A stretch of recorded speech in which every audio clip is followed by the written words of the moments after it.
आज बड़े सौभाग्य की बात है, सिक्किम के अंतर्गत सामदुंग ग्राम में आज इस सामदुंग ग्राम के सभी संत भक्तों के द्वारा एक छोटा सा सत्संग का आयोजन किया गया है। इसी संदर्भ में हम लोग बहुत समय से हमारी माता बहन के द्वारा भजन को सुन रहे थे।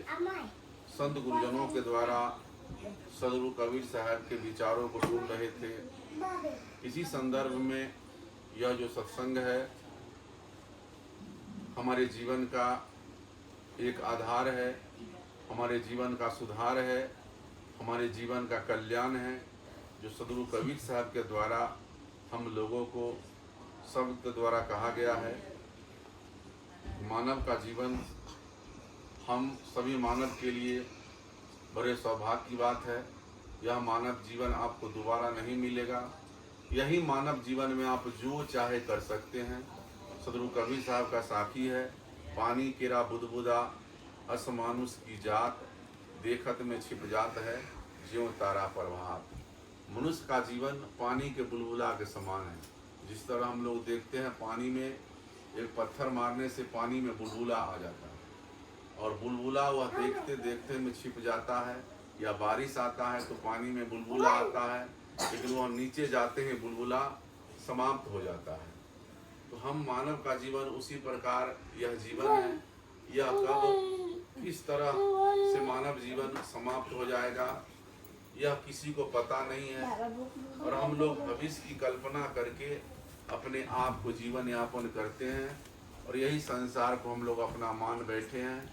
अपना मानने के कारण ही हमारा जीवन दुख से भरा हुआ है, हमारे जीवन में कलेश है, हमारे जीवन में शांति नहीं है। शांति पाने के लिए हम लोगों को अंतर्मुखी होने की ज़रूरत है।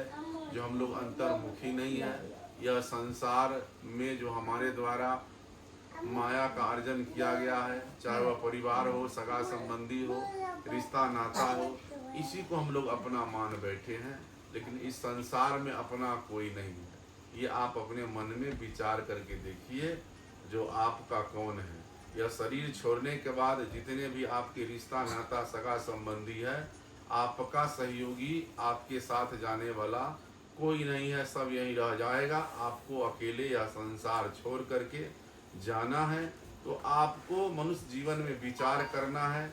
जो यह संसार में अपना कुछ नहीं है, तो मोह माया किसी से रखना, किसी से हमता ममता रखना, यह दुख का कारण है। संसार में हमें रहना है, माया में रहना है, लेकिन मोह में नहीं रहना है। मोह ही दुख का कारण है। चाहे वह धन से मोह हो, परिवार से आपके जीवन में मोह हो, सगा संबंधी से मोह हो, चाहे वह दुनिया की किसी भी वस्तु से आपका मोह है, मोह ही दुख का कारण है। माया सबसे करना है, मोह किसी से नहीं करना है। अगर मोह करेंगे तो आपका जीवन में भक्ति भाव में बाधा होगा, आपके जीवन कल्याण में बाधा होगा। तो ये आपको अपने मन में विचार करना है, और यह जीवन आपको दोबारा नहीं मिलेगा। ये आप जान लीजिए। अगर यह अवसर को आपने भुला दिया, यह अवसर को आपने गवा दिया, तो पुनः क्या करना पड़ेगा आपको? हाथी घोड़े कुत्ते बिलाई सियार का शरीर धारण करके आपको पुनः 84 योनि में जाना पड़ेगा। जैसे हम लोग देखते हैं हर घर में, अभी यहाँ भी साहब के पास एक दो गाय है, ऊपर में भी गाय है, शीतल साहब के यहाँ गाय है। हम लोग गाय को घर से बाहर रखते हैं। अगर हम लोगों ने अगर अच्छा काम नहीं किया तो पुनः हम लोगों को भी हाथी घोड़े कुत्ते गाय बिल्ली सियार का शरीर धारण करके वही जगह पे हमको जाना पड़ेगा। ये आपको विचार करना है, जो हमें पशु पक्षी का शरीर धारण ना करना पड़े, हमें आवागमन के चक्कर में ना जाना पड़े। तो इसके लिए आपको मुक्ति का मार्ग खोजना पड़ेगा, जो मुक्ति आपको अपने कर्म के द्वारा मिलेगा। यह नहीं जो आपको तीर्थ व्रत जाने में आपका जीवन मुक्त हो जाएगा, ऐसा बात नहीं है। आप कर्म पर अगर विश्वास रखेंगे, सत्संग पर विश्वास रखेंगे, सदगुरु कबीर साहब के विचार पर विश्वास रखेंगे, तो आपका मनुष्य जीवन सफल हो जाएगा। और मनुष्य जीवन में कर्म ही आपके जीवन में सुख का कारण है और कर्म ही दुख का कारण है। तो ये आप पर निर्भर करता है जो आपका कर्म कैसा होना चाहिए, क्योंकि कर्म दो प्रकार के होते हैं, एक होता है शुभ और एक होता है अशुभ। अगर आप शुभ कर्म को करेंगे तो आपके जीवन में सुख शांति मिलेगा, आपके जीवन में उन्नति मिलेगा, आपके जीवन का कलेश समाप्त हो जाएगा। अगर आप अशुभ कर्म करेंगे तो आपके जीवन में नाना प्रकार के दुख दर्द को तकलीफ को सहना पड़ेगा, नाना प्रकार के उलझनों में आपका जीवन रहेगा, जिससे आपको पुनः 84 में भटकना पड़ेगा। और हम मानव के लिए मानव पूजा ही है। हम लोगों के लिए पानी पत्थर पहाड़ तीर्थ व्रत में जाने की जरूरत नहीं है। हम लोगों के जीवन में हमेशा यह प्रयास रहे जो दिन दुखियों के प्रति दया रखे, भूखे को भोजन दे, प्यासे को पानी दे, निसहाय को मदद करे। यह मनुष्य का कर्तव्य बनता है। ये सदगुरु कबीर साहब का सिद्धांत है, सदगुरु कबीर साहब का विचार है। हम लोगों के लिए पूजा वही है, पूजा सोई जो आत्म पूजे। आत्मा में जितने भी पशु पक्षी से लेकर के मानव है, सबों के प्रति हमें श्रद्धा का भाव हो, सबों के प्रति दया का भाव हो, सबों के प्रति करुणा का भाव हो। यही हमारे जीवन में सदगुरु कबीर साहब का मूल विचार है और मूल हमारा विचारधारा होना चाहिए, जो हम लोगों के जीवन में ये नहीं है। हम लोग इससे वंचित हो चुके हैं। हम लोग साधारण काम करना चाहते हैं, जो साधारण में हमें मुक्ति मिल जाए, साधारण में हमें धन संपत्ति प्राप्ति हो जाए, साधारण में हमें सत्संग हो जाए, साधारण में हमें सुख शांति मिल जाए। लेकिन ऐसा संसार में नहीं होगा। अगर आपको जीवन में सुख शांति चाहिए तो भौतिक जीवन में धन कमाना होगा और आध्यात्मिक जीवन में आपको सत्संग करना होगा। अगर भौतिक जीवन में सुख सुविधा चाहते हैं तो इसके लिए आपको धन को संग्रह करना होगा। धन से ही आप सत्संग कर सकते हैं, धन से ही आप किसी को मदद कर सकते हैं, धन से ही किसी को आप इलाज करा सकते हैं। ये भौतिक जीवन में है। और आध्यात्म जीवन में आपको सत्संग जरूरी है। सत्संग के बिना ये धन संपत्ति रुपया पैसा किसी काम का नहीं है। और जिस घर में अगर साल में अगर 1-2 बार सत्संग ना हो, साधु संतों का आना जाना ना हो, उनके घर में आरती पूजा ना हो, तो वह घर जो है मरघट के बराबर है। जिस प्रकार हम अपने बच्चे को स्कूल में एडमिशन करा दे और उसको हम समय समय पे स्कूल ना भेजे, समय समय से उसकी देख रेख ना करे, तो वह बच्चा आगे नहीं बढ़ सकता है, उसके अंदर शिक्षा नहीं होगा। उसी प्रकार जो व्यक्ति के घर में अगर सत्संग नहीं होता है, सत्संग का अभाव होता है, उस घर का जो है समझ लीजिए अंधकार की ओर चला जाता है, उसके घर में प्रकाशित नहीं हो पाता है। धन संपत्ति आप किसी माध्यम से जमा कर सकते हैं, चोरी करके, बेईमानी करके, हिंसा करके, लूट करके, झूठ बोल करके, लेकिन आप सत्संग को झूठ बोल के नहीं कर सकते हैं। हिंसा झूठ बोल के आप कर सकते हैं, लेकिन झूठ बोल करके आप सत्संग नहीं कर सकते हैं। सत्संग के लिए हमें अपने आप को अंदर से मजबूती लाने की जरूरत है, अंदर से नम्रता लाने की जरूरत है, अंदर से विनम्रता लाने की जरूरत है, अंदर से दया लाने की जरूरत है, अंदर से प्रेम लाने की जरूरत है। तभी हम सत्संग को कर सकते हैं। और सत्संग हमारे जीवन का आधार है। संत महापुरुषों का इशारा है, अरब खरब और दरब है, उदय अस्त की बात, अब भक्ति महात्म ना तुले, ये सब कौने राज। अगर आपके पास अरब खरब है, सोना चांदी है, हीरा जवाहरात आपके घर में भरा हुआ है, लेकिन अगर आपके घर में अगर भक्ति नहीं है, आपके घर में प्रेम नहीं है, आपके घर में शांति नहीं है, तो वह धन संपत्ति रुपया पैसा का कोई महत्व नहीं है, सब बेकार है। तो लोगों के जीवन में शांति चाहिए, तो शांति के लिए हमें अपने आप को सत्संग करना पड़ेगा। जो संत गुरुजनों के द्वारा उपदेश मिला जाता है, जो संगत से सुख उपजे, उस संगत से दुख होए, अब कहीं कबीर तहाँ जाइए जहाँ अपनी संगत होए। हमारा ध्यान और हमारा रहन सहन कहाँ होना चाहिए? जो हमारे सत्संगी भाई हो। हम लोगों को साकट के साथ बैठना, नशा करने वाले के साथ बैठना, हम लोगों के ज्ञान की हानि होगी। तो संगत हमारा वैसा होना चाहिए जिसके अंदर ज्ञान हो, जिसके अंदर अध्यात्म हो, जो हमारे जीवन में कुछ शिक्षा दे, हमारे जीवन में कुछ सुधार का मार्ग बताए, वैसे व्यक्ति की संगत में हम लोगों को बैठने की जरूरत है। जो हमारे पंथ से विपरीत है, हमारे सत्संग से विपरीत है, वैसे व्यक्ति का संगत हम लोगों को नहीं करना चाहिए। अगर वैसे व्यक्ति का संगत करेंगे तो आपके जीवन में हानि होगा, आपके भक्ति में हानि होगा, आपके सेवा भाव में हानि होगा। तो ये आपको विचार करना है। अगर हम ज्ञानी का संगत करेंगे तो हमें ज्ञान की ओर ले जाएगा, वैराग का संगत करेंगे हमें वैराग की ओर ले जाएगा, त्याग का संगत करेंगे तो हमें त्याग की ओर ले जाएगा। तो आप जिस व्यक्ति का संगत करेंगे वैसा आपको बनना पड़ेगा। तो ये आप पर निर्भर करता है जो हमें क्या बनना है। जैसे हम लोग भौतिक जीवन में अपने बच्चे को पढ़ाई कराते हैं, उसका एक से लेकर के 10 तक पढ़ाई सबका जनरल होता है। 10 के बाद सबका ट्रेड बदल जाता है। कोई इंजीनियर बनता है, कोई डॉक्टर बनता है, कोई सिविल इंजीनियर बनता है, कोई कृषि कार्य में लग जाता है, कोई व्यापार में लग जाता है। हर क्षेत्र का पढ़ाई अलग अलग है। तो उसी प्रकार आप सत्संग में आते हैं तो सत्संग में आपको अध्यात्म की ओर जाना है, अध्यात्म से जुड़ना है, अध्यात्म से लगाव रखना है। तो आपको सत्संग में आना पड़ेगा और सत्संग को सुन करके अंतर आत्मा में उतारना पड़ेगा, तब सत्संग होगा। और सत्संग से हमें अपने आप में सुधार होना चाहिए। सबसे पहले हमारे परिवार में सुधार होना चाहिए, हमारे खान पान में सुधार होना चाहिए, हमारे रहन सहन में सुधार होना चाहिए, तब होगा सत्संग। हम लोगों को कहा जाता है ऐसी वाणी बोलिए मन का आपा खोए और अन्न को शीतल करे आपहु शीतल होए। जो शब्द हमें सुनने में अच्छा ना लगे वह हम किसी दूसरे को ना दे। जो वस्तु हमें भोजन में अच्छा ना लगे हम दूसरे को ना दे। दूसरे को अगर कोई अपमान करे तो हमें अच्छा नहीं लगेगा, हम भी किसी को अपमानित ना करें। ये मानव दृष्टिकोण से मानव कल्याण का विचार है, मानव कल्याण का सिद्धांत है। ये आपको अपने आप में विचार करना चाहिए। और पूजा सोई जो आत्म पूजे, आत्मा ही की पूजा सबसे बड़ी पूजा है, दूसरा कोई पूजा नहीं है। और जितना आप अच्छा कर्म करेंगे वह आपके लिए पूजा बन जाएगा। दूसरा हम लोगों को पूजा करने की जरूरत नहीं है। यह मनुष्य जीवन आपको पानी के बुदबुदा के समान है।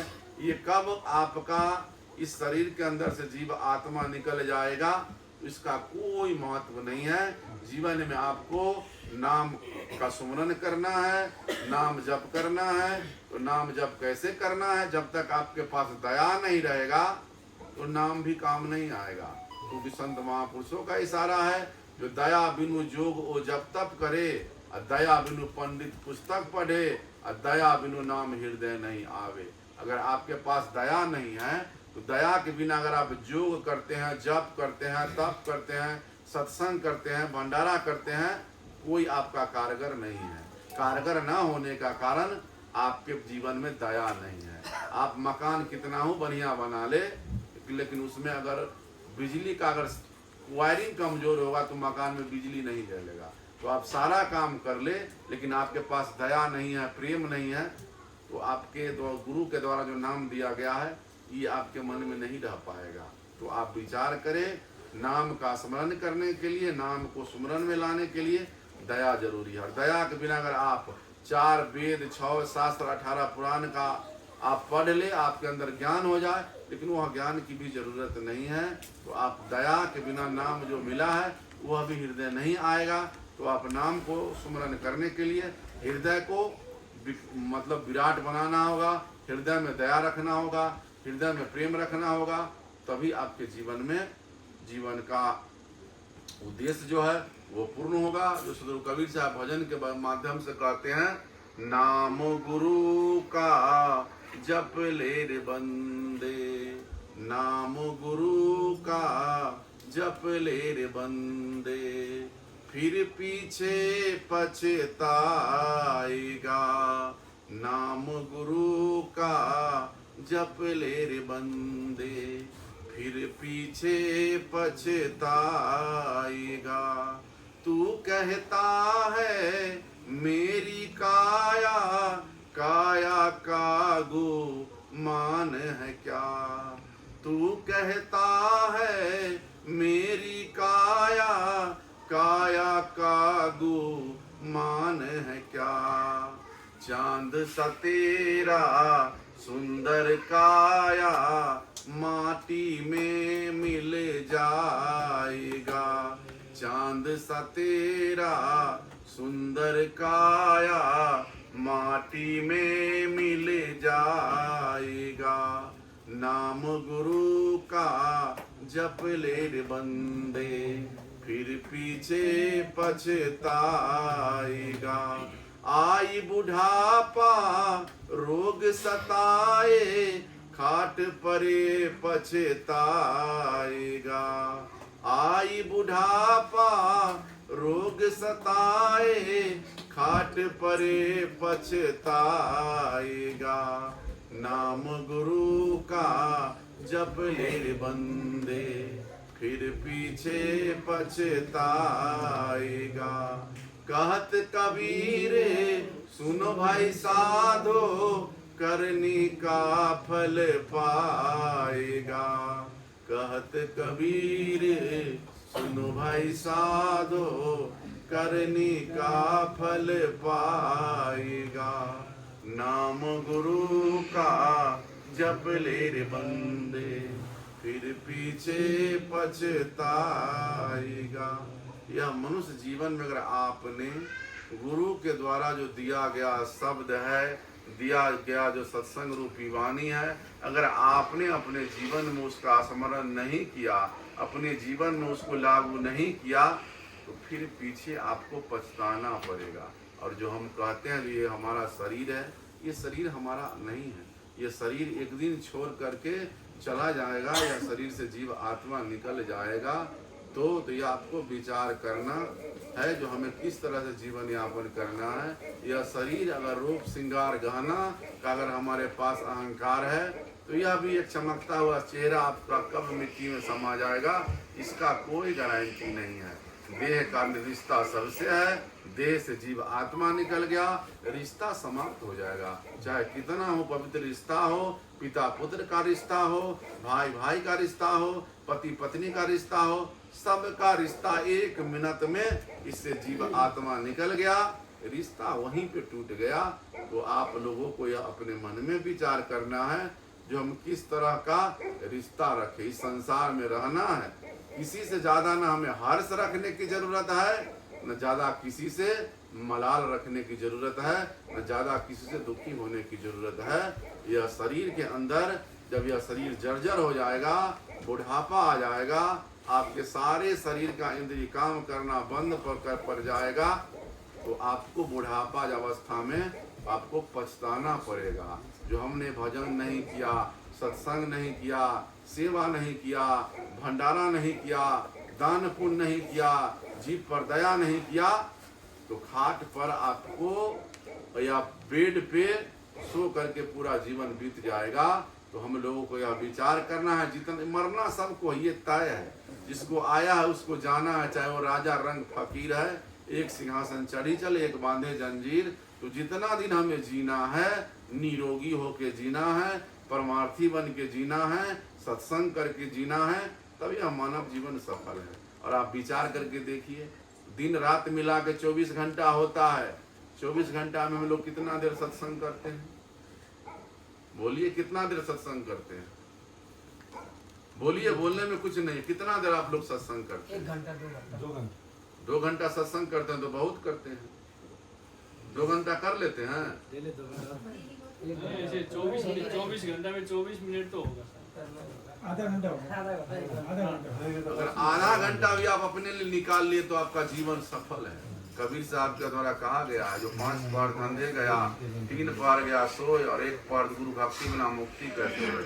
अगर आप दिन और रात मेहनत करते हो दूसरे के लिए, इससे आपको कोई फायदा नहीं है। बैंक में पैसा पड़ा हुआ है, शरीर छूट जाएगा, पैसा कोई आपका काम का नहीं है। अगर आपके अंदर ज्ञान हो गया, सत्संग हो गया, किसी को आपने मदद कर दिया, यह आपका सहयोगी होगा। यह आपके साथ जाने वाला पैसा है, यह आपके साथ जाने वाला कर्म है। तो अपने लिए भी हमें समय निकालना चाहिए और अपने आप को यह विचार करना चाहिए, जो हम करेंगे वो हमको मिलेगा, करेगा वो भरेगा। जिसको करे, जो कर्म किया उसको भोगना पड़ेगा, चाहे वो राजा हो, रंग हो, साधु हो, महात्मा हो, सबको कर्म, किसी को नहीं छोड़ा है, राम कृष्ण को नहीं छोड़ा, तो आपको भी कर्म नहीं छोड़ेगा। तो ये आप अपने आप में विचार करके देखिए, क्योंकि कर्म हमें किस प्रकार का करना है। क्योंकि सदगुरु कर साहब के द्वारा यह हम लोग कहा गया है कि मानव सुधार के लिए, मानव जीवन के लिए हमें हर तरह से अच्छे कर्म करने की जरूरत है। और कर्म का पहाड़ जो हमारे ऊपर है, ये सत्संग से ही समाप्त होगा। संत गुरुजनों के द्वारा उपदेश मिलता है, कर्म पहाड़ यह न टारेगा, टारेगा कोई संत, और ज्ञान छुरी से काटिए, यह सदगुरु का मंत्र। जिस दिन से आपको ज्ञान हो जाएगा सत्संग का, आपके जीवन का अंधकार समाप्त हो जाएगा, आपके जीवन में सत्संग रूपी प्रकाश आ जाएगा, समझिए आपका जीवन सफल हो गया। और सत्संग में अगर आपने एक शब्द को अगर सत्संग में सुन लिया और उसको जीवन में उतार लिया, तो सत्संग आपके जीवन में हो रहा है। और दिन रात आप सत्संग सुनिए, भजन सुनिए, प्रवचन सुनिए, और आप में परिवर्तन नहीं है, तो सत्संग में जो आप बैठ रहे हैं आपका समय बेकार है, किसी काम का नहीं है। इससे बढ़िया आप सांसारिक जीवन बिताइए, अपने सुख सुविधा में लग जाइए। अगर सत्संग में आए हैं तो बदलिए। हम अगर शरीर को बदलने से काम नहीं होगा, हम आत्मा को बदलिए। घर को बदलने से सत्संग नहीं होगा, विचार को बदलिए तब सत्संग होगा। कपड़े को बदलने से आदमी अच्छा नहीं होता है, विचार को बदलने से आदमी अच्छा होता है। तो हमें विचार बदलने की जरूरत है, जिससे हमारा कल्याण होगा। और ये शरीर का नाश है, ये सबको पता है। इस शरीर से ज़्यादा मोह रखना, इसको बचाना, जो आप लोग कहते हैं उधर बहुत गर्मी है, इधर बहुत ठंडा है, अरे इसको जाना है तो गर्मी ठंडी से कोई लेना देना नहीं है। इसको जितना मेहनत करना है, और मेहनत से जितना आप आगे सफल बन जाए, सफल हो जाए, भक्ति क्षेत्र में हो, व्यापार क्षेत्र में हो, एक दूसरे के सहयोग क्षेत्र में हो, यही आपके जीवन का सार्थकता है। अन्यथा यह जीवन लीला एक दिन नाश हो जाएगा। तो आप लोगों को यह अपने मन में भाव रखना है, किस तरह से मनुष्य जीवन को सफल बनाना है, अच्छा बनाना है, ये आप पर निर्भर करता है। क्योंकि सत्संग 24 घंटा हमारे विचार में होना चाहिए। जहाँ आप काम कर रहे हैं वहाँ भी आप सत्संग कर सकते हैं, जिस क्षेत्र में है आप वहाँ सत्संग कर सकते हैं, और सत्संग से आप में परिवर्तन ला सकते हैं। इतना ही शब्दों के साथ हम अपनी वाणी को विराम देते हैं। बोलिए सदगुरु कबीर साहेब की जय।